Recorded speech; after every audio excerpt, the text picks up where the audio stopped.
ዛሬ ደግሞ ደስ ብሎሻል? ከፈለጉ እባክህ ሬሳውን አቃጥለው ይሞቁት። ምን? እኔ እንደውም የቤቱ ጀርሜን አውጥቻለሁ። የሞተበትን መረጃ ደግሞ ይዣለሁ። እንዴት? ይሄው አሁን ጉዳይ ወደ ኋላ አድርገው። ይኸውልሽ እኔ ግን ሰውየው የሞተ እየመሰለኝ አይደለም። ዳኒ ተረጋጋ። ያ ካሌብም እኮ ንዴት ነው እንጂ ሀዘን አላየሁበት። ይኸውልሽ እኔ እውነቴን ነው። ለቱት እንደዚህ ብዬ ስነግራት ጨርቋን ጥላት አብዳለች ስል እሷ እንደሆነ ዶሮ የሞተባትም አትመስልም። ታዲያ አስከሬን ሳያገኙ ሙቷል ብሎ ለማመን እኮ ከባድ ነው። እኔ እንጃ ብቻ።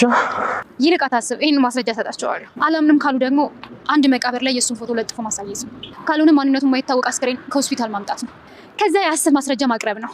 ከዛ ደግሞ ትሁት አባዬ በህይወት እንዲኖር ስላደረግሽ በጣም ትልቅ ውለታ አለብኝ።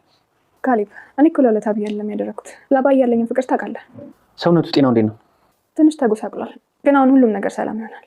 ካልሆነ ወደ ቤት ይምጣ እንጂ ጋርድን ቢሆን ቀጥሬ እከታተለዋለሁ። ጋርድ ድረስ እኮ መሄድ አያስፈልግም። እንዴ? በህግ በአግባቡ ቲናን ማስያዝ እና ከህይወታችን ገለል እንድትል ማድረግ አይሻልም? እሱንማ ሞክረን እኮ አቃተን። ካሌብ ሁሌም ቢሆን እኮ መፍትሄ አለ። ከኛ የሚጠበቀው ማሰብ ብቻ ነው። አባዬ ግን ለምንድን ነው ወደ ቤት መምጣት ያልፈለገው? አሁን አባዬ ራሱ ማረጋጋት ያለበት ሰዓት ላይ ነው። እሱ ያሰበውን እኛ ምንም አናውቅም። ግን እኔ የምጠረጥረው ከጠላቶቹ ለመሸሽ ጊዜ እንዲያስፈልገውና ያው ብዙ ጥያቄ እንዳያስተናግድ አስበው ይመስለኛል። የምን ጥያቄ? ሰዎች ወደ ቤት መመለሱን ሲሰሙ ሊጠይቁት መምጣታቸው ይቀራል እንዴ?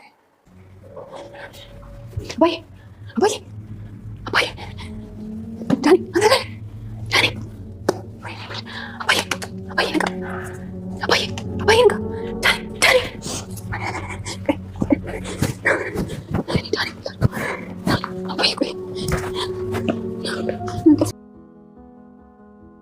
ትሁት ዳኒ አባዬ በህይወት የለም አርፏል፣ ገሎታል አጋቹ ሲላት ያሳየችው ፈገግታ ለዳኒ ግራ አጋብቶታል። ቴናም ያ ካሌብም እኮ ብስጭት እንጂ ሀዘን አልታየበትም። ካሌብ ትሁት የእውነት ግን አባዬ ሞቷል እንዴ? አባዬ በጭራሽ አልሞተም፣ በህይወት አለ።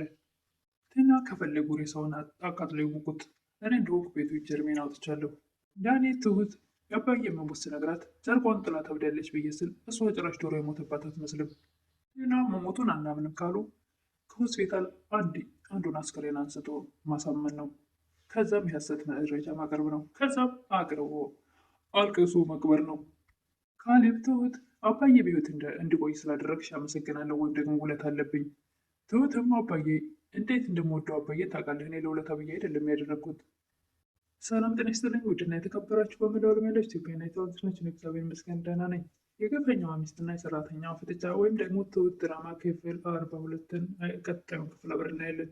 ካሌብ አባዬ ወደ ቤት መምጣት አለበት፣ ጋርድም ቀጥዬ ቢሆን ቀጥሬም ቢሆን እከታተለዋለሁ እያለ ነበረ። ትሁትም በፍጹም ጋርድ መቅጠር አያስፈልግም፣ በህግ በአግባቡ ቴናን አስይዘን ከህይወታችን ማውጣት አለብን ያለችው ነበር። ቴና አባዬ ለምንድን ነው ወደ ቤት መምጣት ያልፈልገው? አይ አሁን አባዬ ራሱን ማረጋጋት ያለበት ሰዓት ነው። አባዬ ምን እንዳሰበ እኛ አናውቅም። እኔ እንዳሰብኩት ከሆነ ከጠላቶቹ ትንሽ ለመሸሽ እና ደግሞ ብዙ ጠያቂ ስለሚመጣ ያንን ትንሽ ረፍት ለማድረግ ፈልገው ነው ብዬ ነው። እኔ ለቴና ቆይ ነገና ከነገ ወዲያ የአባዬ ገዳይ ገንዘቤን ክፈኝ ማለቱ ይቀራለሁ እያላት ነበረ። እሱን ተወው፣ በገንዘብ ተወራዷል እያለችው ነበር ቴና። እኔም እንዴት ይላል፣ እኔም ታጋችን ገድሉብኛል፣ እሱም ደግሞ ቀሪ ገንዘቡን አልከፈልኩትም፣ ስለዚህ እኩል አልሆንም እንዴ? ያኔ እኔ ግን እንጃ ጥሩ ነገር እየተሰማኝ አይደለም እያለ ነበር። አንተ እባክህ ነገሮችን ማካበር ትወዳለህ፣ ተረጋጋ እባክህ እያለችው ነበር። እንዴት ልረጋጋ? አጋቹ ግን የሚተውን አይመስልም እያለ ነበረ። እባክህ አንተ ተረጋጋ፣ ችግር ካለን የራሴ እፈታዋለሁ እያለችው ነበር ቴና። አሁን እኮ እኔም በጉዳዩ ተሳታፊ ሆኛለሁ፣ ስለዚህ ቢያገኘኝ የሚመረኝ ይመስልሻል? እንደዛ ከሆነ አታስብ፣ የእርሱን ጉዳይ በአጭር ጊዜ ውስጥ እንጨርሳለን፣ ከዛ ደግሞ የሚፈልገውን ገንዘብ እንከፍለዋለን። አሁን ችግርሽ ምንድን ነው እያለ ነበር ዳኒ። አንድ ቦታ ደርሼ እመጣለሁ፣ ከተሳካ ደግሞ እነግርሃለሁ። አጋቹም ቲናን ታጋቹን አንቺ ነሽ ከሰው ጋር ተባብረሽ ያስጠፋሽው ወይም ያስመለጥሽው እያላት ነበረ። ባያት ቁጥር ገንዘብና ምግብ እያለ ስለሚጠይቃት ያን ነገር ታሳቢ አድርጋ እሷ ያስመለጠችውን መስሎ ነው ያሰበው መስሎታል አጋቹ። ቲናም በጭራሽ እኔ አላውቅም፣ የት እንደገባ የማውቀው ነገር የለም እያለችው ነበር። እሱ ግን ሊያምናት አልፈለገም። ዳኒም አጋቹ ሁለታችንም መቶን ስለነበረ አባዬ ራሱን ስቶ ሲወድቅ አይቼዋለሁ፣ ከዛ በተረፈ የማውቀው ነገር የለም እያላት ነበር ለቴና። ራሱም ወዲያውኑ ራሱን ስለሳተ ከዛ በኋላ የተፈጠረውን ዳኒ ሊያውቅ አይችልም ወይም ደግሞ አያውቅም ነበረ። ትሁትም አባባን ከዛ ከማገቻ ቦታ ይዛ ስትወጣ ዳኒንም ዳኒ እያለች ነበረ። ግን ሁለቱንም ደጋግፋ ይዛ መውጣት አቅሙ ስለሌላት በፍጥነት አባባን ይዛ መውጣት ስለነበረባት አባባን ቶሎ ይዛ ወጣች። አጋቹም ትሁት በጣና መታት ዘርረው ስለነበረ ከተኛበት ሲነሳ አባባን ሲያጣው እሱን ፍለጋ ይመስላል ከቤት ይወጣል። ከዛ ከማገቻ ቦታ በዚህ አጋጣሚ ቴና ስትመጣ ዳኒን ብቻውን ተዘርሮ ስላገኘችው በኋላ ጫጭታ አንቅታ ይዛው ትወጣለች። ብቻውን ስላገኘችው ጥሩ አጋጣሚ ተፈጥሮላታል ዳኒን ይዛ ለመውጣት። አለበለዚያ ዳኒ ከዛ ቦታ በፍጹም አያስወጣውም ነበረ። ዳኒን እንደውም በሰዓቱ አግኝቶት ቢሆን ኖሮ አጋቹ ከወደቀበት ሲነሳ ዳኒ አባባን ለማስፈለጥ ሲፈታው አይቶ ስለነበረ ሁለታቸውንም ነበረና በቦክስ የዘረራቸው። ቢያገኘው ኖሮ በጣም ከባድ ችግር ሊፈጠር ይችል ነበረ። በእርግጥም መጀመሪያ ላይ አግኝቶታል። አባባን ፍለጋ ነው ቶሎ እሱ ተዘርሮ ስላየው በህይወት ያለም ላይ መስለው ይችላል ጥሎት የወጣው። አባባን አያቶት ሲመለስ ዳኒን እዛ ቦታ ላይ ቢያገኘው በጣም ትልቅ ችግር ይፈጠር ነበር። ትሁትም ካሌብን ትንሽ ገንዘብ አስፈልጎኛል ስጠኝ እያለችው ነበር። ካሌብም ባለፈው ሰጥቼሻል ነበር እያለት ነበረ። ወይ ከደሞዜ ስጠኝ ወይ ደግሞ እንደ ብድር ቁጠረው እያለችው ነበር። እንደዛም አይሆንም እንደ ቤተሰብ መጠየቅ ስላለብኝ ነው እንጂ እንደፈለግሽ የምታደርጊው ገንዘብሽ አይደል።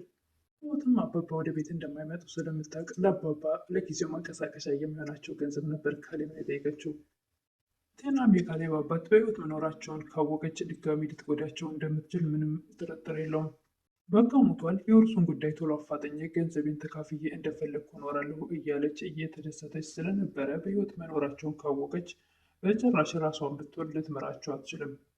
ምናልባት ትሁት ለካሌብ ለህግ ያሳውቀን እሷን ከህይወታችን ማስወገድ አለብን፣ ማስታሰር አለባት እያለች ነበረ። ይህን ሀሳብ ተቀብሎ ተግባራዊ አድርጎ ካላሳሰሯት በስተቀር አባባን በፍጹም ልትለቃቸው አትችልም። አባባም ግን አሁን ሌላ ያቀዱት እቅድ አለ። ያቀዱት እቅድ ምን እንደሆነ ባይታወቅም ከዚህ በፊትም ብዙ ነገር ታግሰው በገዛ ቤታቸው ብዙ ነገር ሲያዩ የነበሩት የካሌብ አባት አሁንም ሌላ እቅዳቸው ወይ እሳቸውን ይጎዳቸዋል ወይ ደግሞ ከዚህ በፊት ቴና ከዳኒ ጋር ሆና ነበር አባባን ብዙ ነገር ብዙ ግፍ ስትሰራባቸው የነበረው በገዛ ቤታቸው። ዳኒ ግን አሁን ከቴና የሚፈልገውን ነገር ማግኘት ስላልቻለ ወደ አባባ ጋር ሆኗል። በሰራው በደልም ይቅርታ እንደማለት አይነት ነገር ወይም ደግሞ በሰራው በደል ተጸጽቶ እነሱን ለማገዝ አባባንም ነፃ ለማውጣት ወይም ደግሞ የሚደርስበትን ነገር ከእሷ ተከታትሎ ለእነሱ ለመንገር እያደረገ የነበረው ጥረት በጣም ትልቅ ነገር ነበር። ህይወቱን ራሱ መስዋዕት እስከ መክፈል ድረስ ማለት ይቻላል። አጋቹ ብዙ መከራ ብዙ ስቃይ አድርሶበታል። በካልቾ በጥፊ በቦክስ እየመታ ቤት ውስጥ ከሚበላልስ ድረስ ይህን ሁሉ መከራ አባባ አይተዋል። ለሳቸው ብሎ ያደረገው እንደሆነም ተረድተዋል። ዳኒ ከአባባም ሆነ ከካሌብ ወንድምነትን ከአባባ ደግሞ አባትነትን ያገኘ ይመስላል። የዳኒም ዓላማው ገንዘብ አግኝቶ ከኤደን ጋር መኖር ነውና ለትሁትም ከአባዬ እናንቺም ሆንሽ አባዬ ከኤደን ጋር ታስታርቁኛላችሁ እያለ ስለነበረ አሁን ይሄ ነገር እየተሳካለት ይመስላል። አባባም እንዲሁ በቀላሉ ዝም ብለው የሚሉት አይመስልም። የሚፈልገውን ነገር ሳያደርጉለት አልቀሩም። ለእሳቸው ብሎ የከፈለው መስዋዕትነት አይተዋል። ካሌብ ትሁትን አባዬ በህይወት እንዲቆይ ስላደረግሽ በጣም ውለታ አለብኝ እያላት ነበር። ትሁትም ለአባዬ ያለኝን ፍቅር ታውቃለህ፣ እኔ ለውለታ ብዬ ያደረግኩት ነገር የለም። ዳኒም አባዬ በህይወት አለ የለም የሚለው ነገር እያወዛገበው ግራ እያጋባው በነበረበት ሰዓት በዚህ ጋር ቴና ሞቷል ትለዋለች። እዚህ ጋር ሊሆኑ የደስታችን መዝናኛ የት ይሆን እያለችው ነበር። እዚህ ጋር ደግሞ ትሁት አባዬ በህይወት የለም ሞቷል ሲላት ያሳየችው ፈገግታ ሁሉም ግራ እያጋባውና አባዬ መሞቱን ማመን በተጨነቀበት ሰዓት አባባን ያገኙታል። መንገድ ላይ ዳኒ ብለው ያቀፉት ይመስላል። ለዛሬ እንግዲህ የግፈኛዋ ሚስትና የሰራተኛዋ ፍጥጫ ወይም ደግሞ ትሁት ድራማ ክፍል 42 ይህን ይመስል ነበረ። በቀጣይ እስክንገናኝ መልካም ቆይታ እያልኩኝ ለምታበረታቱኝ ጌቶች ምስጋና ከልብ ነው። አዲስ የሆናችሁ ደግሞ ሰብስክራይብ እያደረጋችሁ ቤተሰቡን አመሰግናለሁ።